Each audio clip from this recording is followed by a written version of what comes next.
қар суымен кеткен жылқы. Талай дастархан басында айтылып, ауыздан ауызға аңыздай таралған осы бір әңгімені қағазға түсірудің сәті түспей-ақ қойғаны. Сізге өтірік, бізге шын жазам деп оқталғалы 4-5 жылдың жүзі болыпты. Қаншама рет бапталып отырып бастамақ болғам. Неге екенін қайдам, көкейдегі көркем әңгіме ақ қағаз көрсе аттай үркіп ала қашады. Одан кейін маңына жуытпайды, құлағына қол апартпай осқырынып отырайып. Ал енді қағаз қаламыңды тастап, құрғол қара жаяу жақындасаң, басын шұлғи аяңдап, оқыранып өзі келеді жаныңа. Сөйтіп, жалынын сипап, жайдақ мініп дегендей, біраз жерде тыңдағанның құлақ құрышы қанып еді. Тіпті қазақы әңгімеге жаны құмар кей ағалар іздеп келіп, арнайы тыңдағанда айта кету артық болмас. Енді бір гәп, айтылып жүрген соң, ауыздан құлаққа жеткен соң, талай қалам ұстаған қазақ бар емес пе? Ептеп жазылады да. Шыны керек, осы әңгімені тыңдап алып, жақындарыңа оқта қою үшін қағазға түсіруді сұраған қанша адамға сол жазылған нұсқаны нұсқап жіберетінмін. Алайда солардың көбі анау жері жөн екен, мынау жері кем екен дегендей қоңыл тақсып қайтты. Дегенмен, ол нұсқаларда толықсыз болғанына қарамастан, өз оқырман тауып өте жақсы бағаланды. Бұл тұрғыдан ол қаламгерлерге алғыстан өзге айтар жоқ. Енді сол әңгімемізді шаңырақ салған саратандай ақырын ғана табан аудартып отырып, тағы бір баяндап берсек. Біздің ауыл тура Қытай мен Моңғолияның шекарасында еді. Ол кезде шекара қазіргідей тышқан жорғаламастай торланбаған, кей жерінен үйірлі жылқы өтердей алан ашық жататын. Жылқысы өз аяғымен өтіп кетсе де, моңғол айдап кеттіге санап, түн қатып жортқан жоқшылар жоғының өзі табылмаса да, топанын толтырардай өзге қыл-құйрықтыларды шұрқыратып айдап келетін кез. Үнемі сондай істердің басы қасында жүретін Жұмақын дейтін құдамыз болды. Ағалмастай жарқылдаған кісі еді. Қашан көрсең, бала-шаға келін кешек демей әзілін айтып, жарқ-жұрқ етіп отыратын. Шаруасынан шашау шығармайтын бұйымтақ. Шілденің шіліңгір ыстығында ту биені шыбынға білдірмей жейтін, ылдым-жылдым спардың нақ өзі. Жұмақынға қараңғы түнде қалың жылқының ішінен анау қарайғырды ұста деші. Қайырылып қарағаныңша, қайыс арқаны дәл сол қыл-құйрықтың қыл мойында тұрады деп, шалмашылығын мақтасатын ауылдағы орт тілді жігіттер. Ел күзеуліктен қыстаулыққа көшкенде айғыр үйірін Жұмақынға тапсырады. Жүкең жалғыз үй қалады да, 2-3 ауылдың жылқысын қосып қайырып, Жонтауға екінші қар жауғанда қыстаулыққа бірақ әкеледі. Бірде Жүкеңнің атына арыз түсіп, 2 айдан астам уақыт қамақта жатып шыққаны бар. Жауап алып, тергеп тексеріп аман есен босатып жіберіпті әйтеуір. Сол босап келе жатқан бетте жол үстіндегі біздің үйге түсті. Әкем екеуі құшақ айқастыра амандасып, қуанғанда естері шықты. 2 ай түрмеде болғаннан бір белгі де жоқ. Сол баяға жарқ-жұрқ еткен Жұмақын сынбаған екен. Сынбақ түгілі сызат түспепті. Құдекем мені тап бір қажыдан келе жатқандай қарсы алды ғой деп әзілдеп жатыр. Жұмақынның біздің үйге түскенін хабар тапқан айналадағы үлкен кісілерде бірлеп-екілеп жинала бастады. Дастархан жайылды, қазан көтерілді. Әңгімеде бұрқ-сарқ қайнап ала жөнілді. Әңгіме әрегідігінде Жұмақын қалтасынан шақша шығарып ерінге насыбай салды. Бұрын мұндайын көрмеген әкем, «Өу Құдеке, мұндайыңыз жоқ еді ғой, түрме үйретіп жіберген бе?» деді. «Жоға, түрмені қойшы» дейді Құдекесі. «Мен бұның қызығын айтайын. Құдай сақтасын, бұл құдаңыздың істемегені бар ма? Әй, мен бір адам секілді адам көрдім ғой, асықпаңыз. Ұзақ әңгіме ол» деп, шақшасын жинап, жөнделіп отырып, әңгіме тізгінін ағыта берді ау. «Мына адамда ұят деген болады ғой, сол қиын нәрсе екен. Өлімнен ұят күшті деген сөзің рас екен. Негізі ұяттан адам өліп те кетеді ау. Мен өле жаздадым. Беттің қалыңдығынан тіріп қалып отырмыз ғой» деп кең-кең күледі өзі. Отырғандар дастархан шетін қайырып жақындап, деп ентелей түсті. Жазғы тұрым үйірлі жылқыма бір жирен қасқа бие келіп қосылды. Басында айналадағы біреудікі болып ұят болып жүрмесін деп, әр біреуге айтқан болдым. Елең еткен адам болмады. Маңайда жылқыз деген ешкім жоқ секілді. Төр жайлауға барғанда да бөлім билесіп барды. Содан шыны керек емдене бастадым. Өзі де қыстан күйлі шыққан мал екен, жылтырап семіріп келе жатты. «Жә, биылғы күздігім сен боларсың» деп бір түйіп қойдым. Жылқымды жолдан аулақ бөлектеу сайға таман ысырып қайыра жүрдім. Сөйтіп жүріп, жазыңда орталады. Жып жылтыр болып, сауырынан жарлардай семірдақ енді жарықтық. Жалпақ жатқан қос шаяның қоспасына жаңбырдың су іркілді ғой. Күздік соғым көңілді күптетіп, елдің етекке түскен асыға күтіп жүрдім. Күн артынан күн өтіп, ол уақытта жетіп, еңкие көшіп елде кетті. Енді әне-міне күн кішкене шатқылдай қалса деп, пышағымды қайрап қойып мен жүрмін. Бір күні түс ауа жылқыны көздеп келейін деп, үйден шыққалы жатыр едім, бір бейтаныс ақсақал аттан түсіп жатыр екен. Көмістей сақалы кеудесін жапқан, сұңғақ бойлы келістақ адам енді. Жасы егделеу тартқанмен еңкеймепті. Тік жүреді екен, сәлем беріп есік ашып, төрге отырғыздым. Шай ішілді, жөн сұралды. Әңгімесі осы жүрген жүрісінің жайына көшкенде ішім қылп ете қалды. Тура мендегі жылқыны іздеп жүр екен. Ең таңбасы, қасқасы дейсің, басқасы дейсің, бәрі келіп тұр. Бәрі. Содан көкпек жеген түйедей дөңбекшідім. Кеудесін жапқан сақалына қарап, жетелетіп жіберсем бе деген ой келді. Оған ала жаздай семірткен малыңды күзде біреу келіп, сілекейіңді шұбыртып жетелеп бара жатса қалай болады? Оның үстіне соя қоятын өзге малдың реті де жоқ. Күздікке осы деп ниеттеніп қойдым емес пе? Өзі де жардай болып жарықтық, күнде көз алдыңда жайқалып жүрсе. Қимадым құдеке, шынымды айтайыншы, қимадым. Ақыры айта алмадым. Не болса да шалды аттандырып жіберуге амал қылдым. Сіз енді аудан жақтан келдіңіз. Біраз бұрыс демесеңіз ортада Ағашоба ауылы жатыр. Бірінші солардың жылқысына қосылады ғой. Жылқышылар мына Жіңішке сайдың басында отыр. Негізі солардан сұрағаныңыз жөн дедім. Шал елең ете қалды. Оның да жөн екен. Жақын болса күн батпай солай жетіп алайын деп қозғала бастады. Я көрсетіп жіберем. Екі ақ белдің асты ғой деп мен де алдына түсіп арсалаңдай бердім. Желе жортып, бір белді асырып, Жіңішке сайды қамшымен нұсқадым да, қарағайлы қапталдарда бөлек-бөлек жатқан жылқыларға қарай шаптым. Іздеушің шыққан екен, аңдыған жау ала қоймас. Жүке, енді қамдан жүке дейді ішім.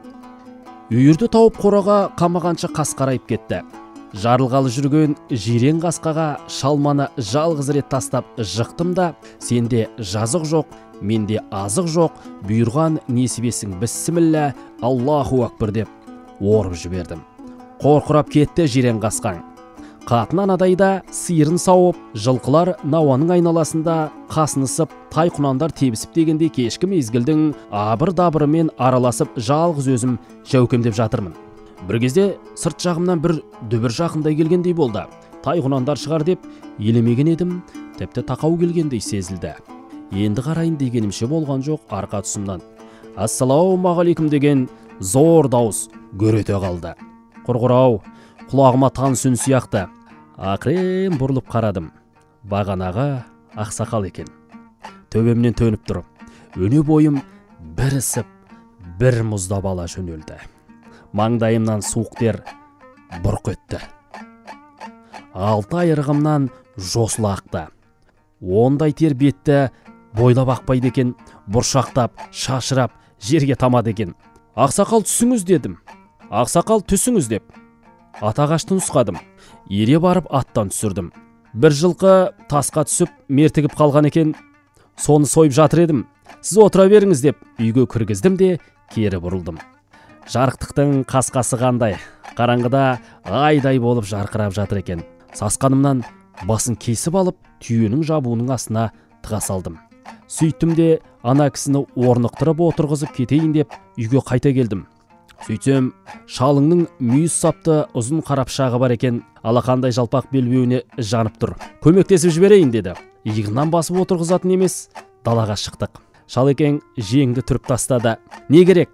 Басы жоқ жылқының мойнын қалжыңдатып, екі жақтап сойып жатырмыз. Қатын ол түк білмегендей монтансып өз шаруасымен жүр. Құдай-ау, теріні реп жатқанда буын-буыным босап кете береді. Қолымдағы пышақтан айырылып қала жаздаймын. Алақаным өзінен өзі ашыла салады. Тіпті денемнің жартысы бірде бар, бірде жоқ секілді. Мұна жұмыс елес құсап сезіле береді.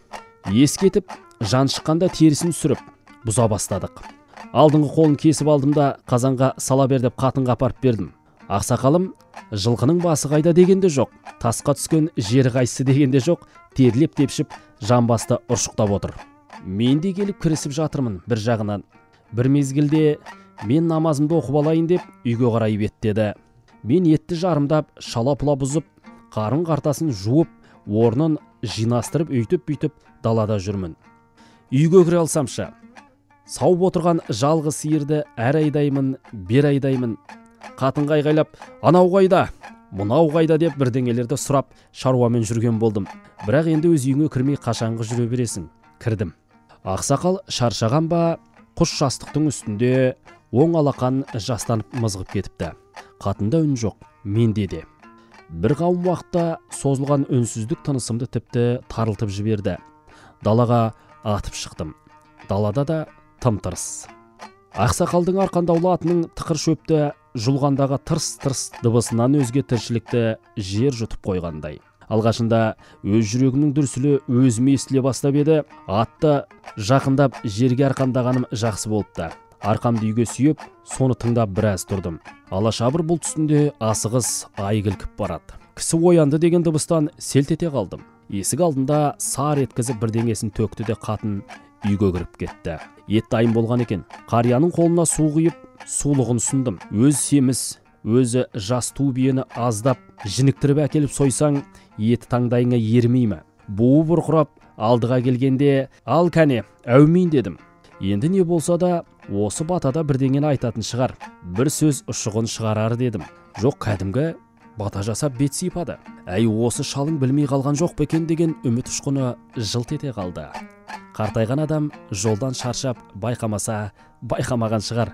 Басын кесіп тастағаным дұрыс болды ма қалай деп қояды ішім. Алыңыз деймін ақсақалға. О, құдірет. Сөйтіп айтқан сайын, өзім алыңыз ғой деген бір ауыз сөз қайта-қайта лесіп, шығып кеңірдегіме кептеледі. Етті шайнап жұтайын десем, түйірленіп жұтылмайды. Ой Алла, тамағымнан өтпейді. Бірнеше түйірін бүркітше қылқынып әрең жұттым. Өзіңді ал, келін сенді ал деп қояды қария. Келінің қайдам, менің жағдайым ет жеуге келмей қалды. Тағы да ағыл тегіл тер басты. Бір кезде табаққа қолын созып жатып ақсақал, мынау қарсуымен кеткен жылқы ғой, тойын ғанақ екен деп қалды. Иә, жесеңізші дедім. Тұқырайып отырған қалпы етті араластыра алдына ысырып. Білген екен ғой, өзі де жылға-жылғадан қарсуы жылап ағып жатқан кезде келдемес пе дейді ішім. Бірақ менің де жылқым қарсуымен кетуіне болады ғой. Бұл сөзде тұрған не бар? Міністен ерте босатып, тойнысқа жіберілген жылқы екен деп айтып отырған шығар дейді. Тағы бір ойым. Бұл ат емес бие ғой деп бүлкете қалды бүйрегім. Қойшы енді, басыңды қатырғанмен пайда жоқ, не болса да болып кетті. Ендігісін алда көреміз. Ақсақалың асықпай отырып етті жақсақ жеді. Табақ түбіндегі майлы тұздыққа матырып бұлғап алып, уыс толы етті бота шайнаған бурадай екі жағына кезек алып, нілін сорғандай қылып әбден езіп барып талмап жұтады. Салалы саусақтарының арасынан сығылып шыққан қазының мөлдір майын қарақесек етке сіңіріп алып азуға басады.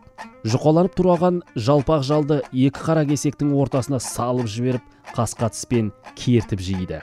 Өз кеңірдегінен ас өтпеген соң, сүйек мүжіген болып, жеген адамға қарап отырады екенсің. Ақсақал майлыққа қол созғанда өзімше асату жасағым келіп күштеген болып едім. Ол кәріден жасқа қой деді, күректе алақанымен толтырып менің алақаныма салғаны. Ал жеп көр. Ақсақалға асатпақ болғанынан ұялғаным бар, қылтамақ болып, қылғынып отырғаным бар, көзім жасаурап, өлдім талдым дегенде әрең жұтып тауыстым. Не де болса етті жеп болғаннан кейін айтпақ па деген күдікпен тағы қол жайып, ас қайыруын сұрадым. Жақсылап тұрып бата қайырды. Күмән тудыратындай бас артық сөз болған жоқ. Түні бойы ұйықтай алмай дөңбекшідім. Білді ме, білмеді ме? Екі жаңбасқа кезек түсемін. Соңғы асатуда жеген етім бітеу жұтылғандай асқазанымды түйнеп, ол да бір жағынан қинайды кеп. Білсе, неге үндемейді? Білмесе неге қарсуы? Түннің сонша ұзақ екенін бұрын білмеген екенмін. Таңға жақын көзім ілініп кеткен екен, ақсақалдың азанынан оянып кеттім. Төрдің алдын күңірентіп намазын оқыды. Дастархан жайылды, елдің жайы, ауа райы, жылқы күйі дегендей аз кем әңгіме айтылды. Жіңішке сайдағы үйді таппай, көз байланбай тұрғанда осы үйді қайта тауып алайын деп кеше біраз қатты жүргенін, белі ауырып шаршаңқырап қалғанын, жақсы демалғанын айтты. Я, оныңыз қандай жақсы болған? Әйтпесе, атыңыз жорға екен ғой деп айдалаға лақтым. Жиренқасқа енді айтылып қалама дегендей жүрегім алқымыма келіп қайтады. Есалаң кішше ебіл-дебілім шығып отырмын. Шайдан соң бет сипап, ал мен енді қозғалайын деді. Иә, қозғалыңыз, атыңызды ерттеп қойдым деп елпек қағам. Аттының мінер жағын дөңестеу жерген қайлап, сулығынан ұстап, қолтығынан көтеріп ерге салдым ақсақалды. Басымды көтеріп жүзіне енді қарайым дей бергенім сол еді. Қария тізгінін іркіп тұра қалды да, жә Жұмақын деп ауыр күрсінді. Сен де бір алаштың азаматы екенсің деді де үнсіз қалды. Басым еріксіз салбырап сала берді. Буыным босап, сүйенерге бірдеңе іздегендей сенделіп тұрып, қолымнан қалай ақсақалдың етігінің қонышына барған сезбейде қалыппын. Менің шаңырағым ауданның шет жағында. Кешеді айттым ғой, Сарзалың деген жер. Ауылдың шетіне іліне берсе, Хасен ақсақалдың үйі қайсы екен деп сұрасаң, елдің бәрі біледі. Ал көріскенше аман болайық деп, сәл еңкейіп арқамнан қаққандай болды да атын тебінді. Тұрған жерімде қазықтай қақшидым да қалдым. Бәрі түсінікті болды. Ақырен мойнымды бұрып қарасам, қариям қара жорғасын тайпалатып кезеңге жақындап қалыпты.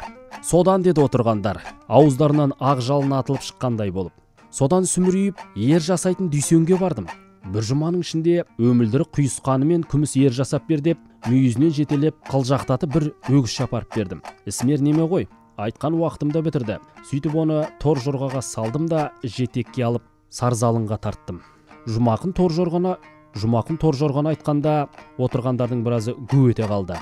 Ол жорға жарысында алдына қара салмаған қылқұйрық қой. Әдетте қандай жорға жазық жерде ғана жақсы жорғалайды да, ойлы қырлы ойпаң жерлерге салып жіберсең, жорғасынан жаңылып, шауып кетіп, желіп кетіп, жорғасы жортаққа айналады. Ал тор жорға алдынан бәрін аяқ алысымен өлшеп, ойлы қырлы жеріңді тұяғымен тегістеп тайпалағанда, қолыңдағы шараның суы шайқалмайтын еді ғой. Және маңдай жарылып жалғыз келетін. Отырғандардың іштері удай ашып бара жатқаны сол. Содан таңда шығып, екінті уақытында ауылдың шетіне ілініп, Хасен деген қарияның үйі қайсы екен деп сұрап едім. Бір аяғын сылтып басатын жас жігіт алдыма түсіп, жүгіріп отырып, жақындағанда әне деді.